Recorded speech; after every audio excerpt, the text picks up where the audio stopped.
감동적인 책 3일 동안만 볼 수 있다면 이런 책이 있습니다. 그 책을 보면은 헬렌 켈러의 이런 글이 있습니다.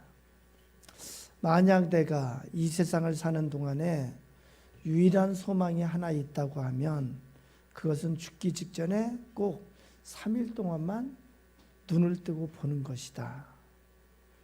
만약 내가 눈을 뜨고 볼 수 있다면 나는 나의 눈을 뜨는 그 첫 순간 나를 이만큼 가르쳐주고 교육을 시켜준 나의 선생님 설리반을 찾아가겠다. 지금까지 그의 특징과 얼굴 모습을 내 손끝으로 만져서 알던 그의 인자한 얼굴 그리고 아리따운 몸매 등을 몇 시간이고 물끄러미 보면서 그의 모습을 나의 마음속 깊이 새겨두겠다.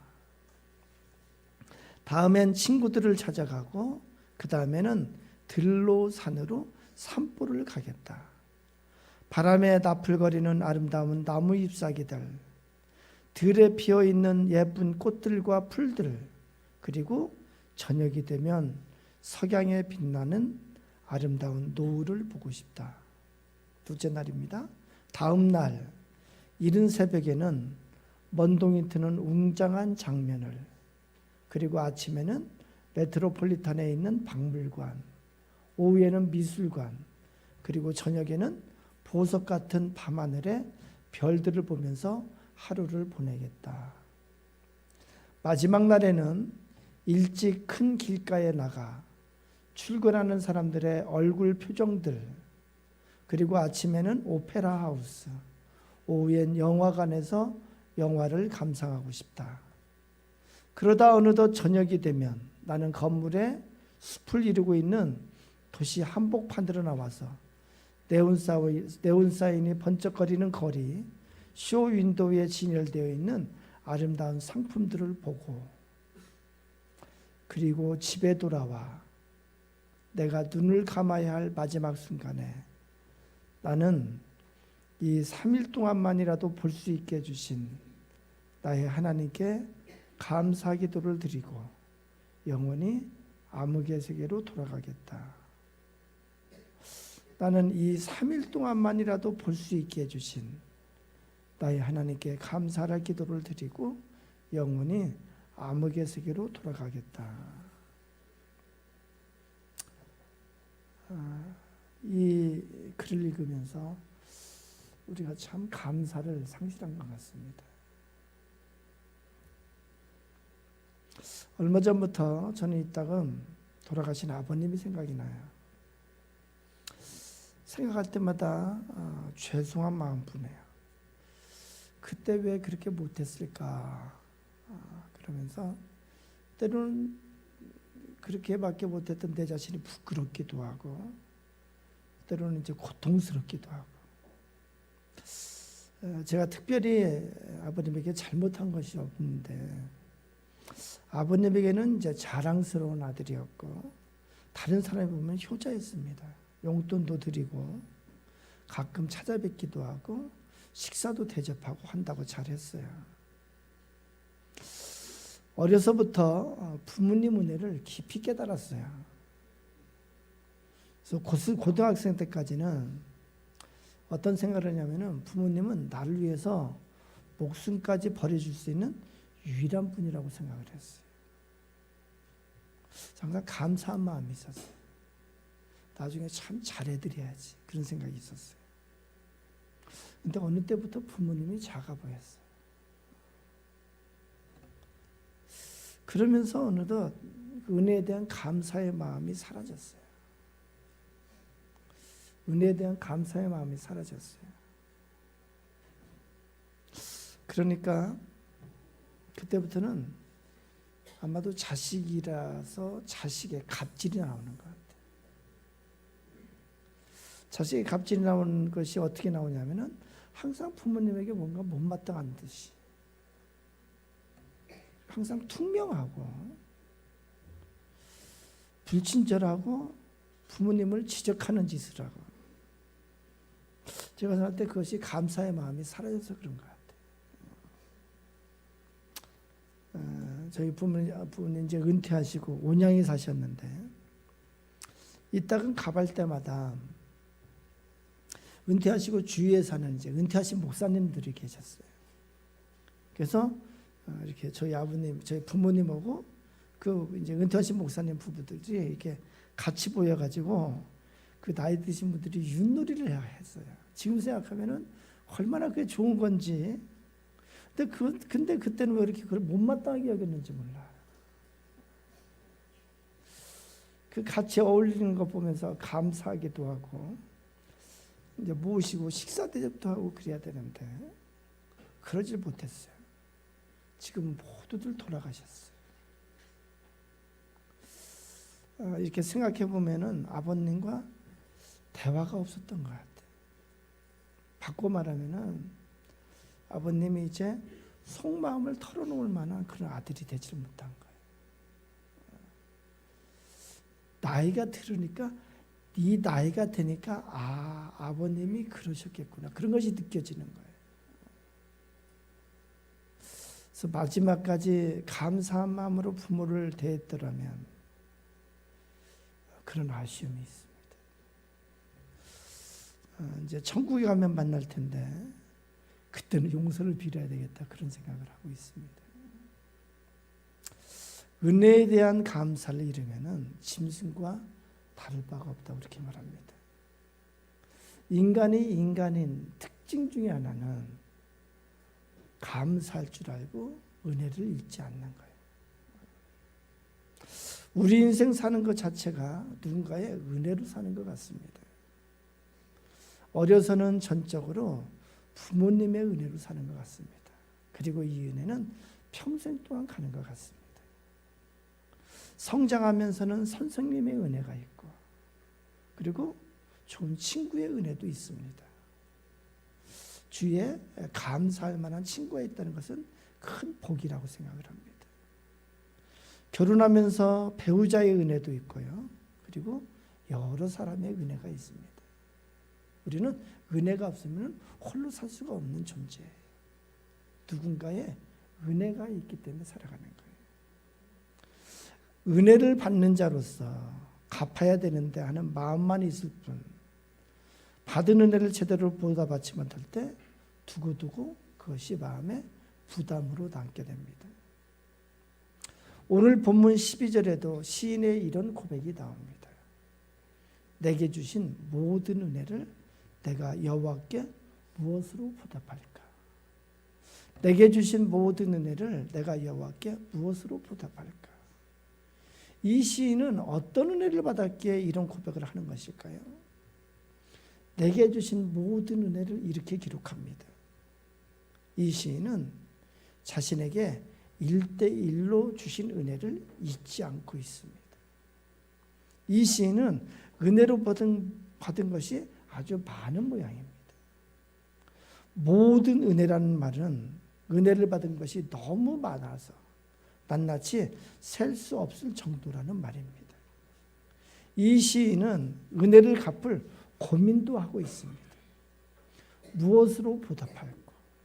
무엇으로 보답할까? 이것은 받은 은혜를 어떻게 갚아야 할지 고심하고 고민하는 심정을 나타내는 것입니다. 지금 이 시인은 꼭 보답해야겠다는 심정이 가득합니다. 은혜 받은 결과를 어떻게든지 표현하라는 그런 의지가 강하게 나타납니다.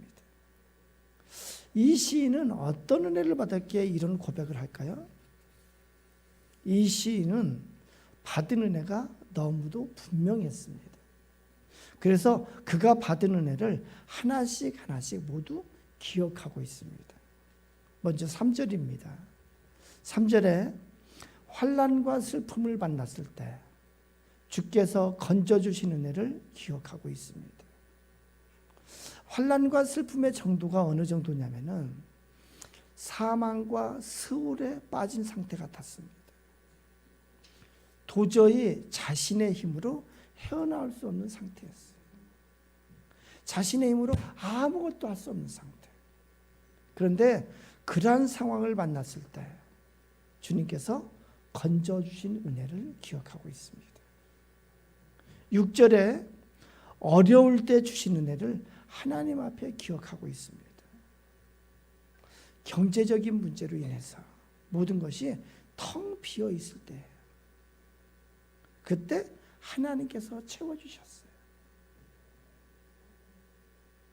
그래서 그 은혜를 기억하고 있습니다.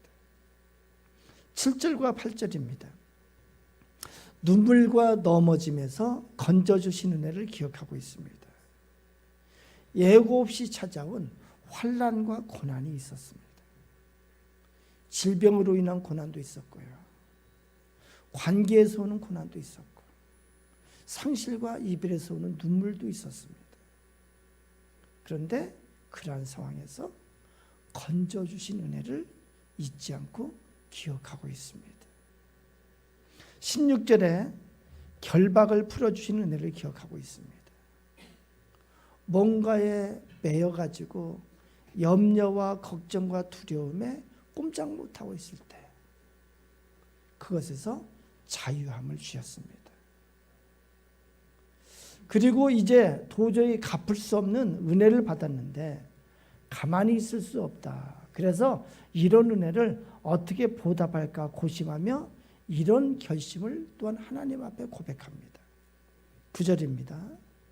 내가 생명이 있는 동안 땅에서 하나님 앞에 행하겠습니다. 생명이 있는 동안 하나님 떠나지 않겠습니다. 생명이 있는 동안 하나님만 붙잡겠습니다. 이런 결단을 하는 거예요. 19절입니다. 생명이 있는 동안 성전에서 하나님 섬기는 일을 계속함으로 하나님 은혜에 보답하겠습니다. 이렇게 결단하고 있습니다. 13절입니다. 구원의 잔을 들고 여호와의 이름을 부르겠습니다. 이 구원의 잔은 하나님이 건져주신 은혜, 하나님이 살리신 은혜예요. 그래서 기회되는 대로 사람들에게 이 사실을 말하겠습니다. 이렇게 고백하는 거예요. 기회가 되는 대로 이 은혜를 사람들에게 전하겠습니다. 이렇게 결단하는 거예요. 17절에 시시때때로 그 하나님의 은혜에 감사제를 드리며 여호와의 이름을 높이겠습니다. 이렇게 결단하고 있습니다. 하나님께 나아갈 때마다 감사의 표현을 절대 잊지 않겠습니다. 이렇게 고백하는 거예요. 14절 18절은 하나님께 약속했던 서원을 갚겠다는 다짐을 하고 있습니다. 그때에 환난과 슬픔의 때를 만났을 때에, 힘들고 지쳐서 쓰러졌을 때에, 어려움을 만나서 어떻게 할 수가 없을 그때에, 눈물과 넘어짐의 그때에, 결박된 상태에 있을 때, 그때 그 문제 앞에서 하나님께 기도하며 하나님께 한 약속이 있습니다. 그 소원을 반드시 갚으리라고 다짐을 하고 있습니다. 18절에는 모든 백성들이 알도록 하나님께 약속한 것을 지키겠다는 고백입니다. 은혜 받기 전의 마음가짐과 은혜 받은 후의 마음가짐이 다르지 않도록 신앙을 지키겠다는 그런 다짐입니다. 사랑하는 여러분, 우리도 하나님께 받은 은혜가 있습니다. 우리 인생의 고비고비마다 또 2018년을 살아오면서 과정마다 하나님의 은혜가 있었습니다. 지난 한 해 동안 많은 은혜들이 우리의 삶을 이끌었습니다. 개인적으로 또 가정적으로 우리의 직장과 사업을 통해서, 관계를 통해서, 때로는 자녀를 통해서, 때로는 건강을 통해서 우리는 큰 은혜를 받았습니다. 이 세상에 사는 모든 사람 단 한 명도 빠짐없이 하나님의 은혜로 살아가고 있는 것입니다. 이 은혜 안에 내가 있음을 알아야 됩니다. 나와 나의 가정 그리고 내 주변을 하나님께서 돌보셨습니다. 하나님의 은혜가 아니었다면 오늘 여기까지 이룰 수가 없었습니다. 그런데도 우리는 그 은혜를 쉽게 잊어버립니다. 우리는 망각이라고 하는 망각이라는 것을 우리는 갖고 있습니다. 그런데 은혜와 감사는 그래서 마음의 색이라는 말이 있습니다. 하나님께서 가장 섭섭해 하시는 것은 은혜를 모르는 자들이에요. 이스라엘 백성이 하나님의 은혜를 망각하고 하나님 앞에 감사치도 못하고 하나님 앞에 불평과 원망을 할 때 하나님께서 그들에게 진노하셨습니다.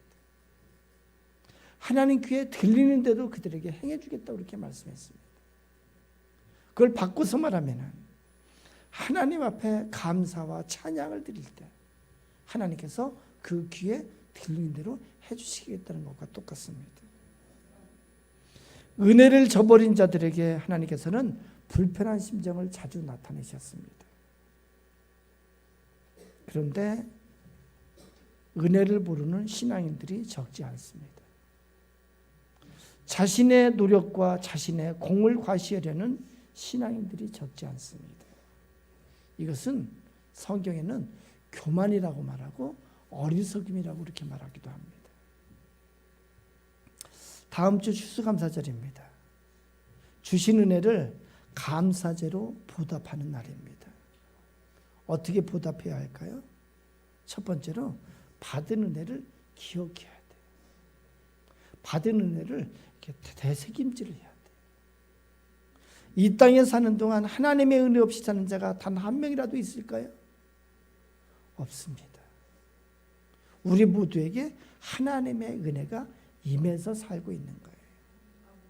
먼저 받은 은혜를 망각하지 않고 마음에 새기는 것이 받은 은혜에 보답하는 길입니다.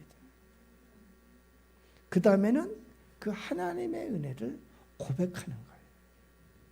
그 하나님의 은혜를 나뿐만이 아니고 내가 새기는 것뿐만이 아니고 다른 사람에게도 그 하나님의 은혜를 고백하는 거예요. 내가 하나님의 이런 은혜로 살고 있다고 고백하는 거예요. 두 번째는 힘들 때 기도했던 결단과 약속을 지키는 거예요. 문제 앞에서 간절히 기도하면서 하나님 앞에 약속했던 그 순간들을 기억하고 지키는 거예요. 그리고 은혜 받기 전보다 더 가까이 하나님께 나아가는 것입니다. 하나님께서 기도와 서원을 들어주셨다면 이제는 내가 약속을 지켜야 할 차례입니다. 이것이 은혜를 보답하는 길입니다. 다음 주 추수감사절인데 추수감사절은 감사제예요. 은혜 받은 자의 최고의 보답은 하나님께 나아가는 것입니다. 바로 예배예요. 은혜 받은 자의 최고의 감사의 표현은 하나님 앞에 예배로 하나님 앞에 나아가는 거예요. 감사로 예배에 나오고 감사로 예배하는 자의 삶을 하나님께서 가장 기뻐하시는 겁니다. 예배는 은혜 받은 자와 은혜 받을 자들의 감사제가 바로 예배이기도 합니다. 다음 주 2018년 추수감사절입니다. 하나님 앞에 진정으로 감사를 기억하며 감사제가 되도록 그렇게 하는 우리 교회가 모두 되기를 축원합니다. 우리 찬양하고 기도합니다.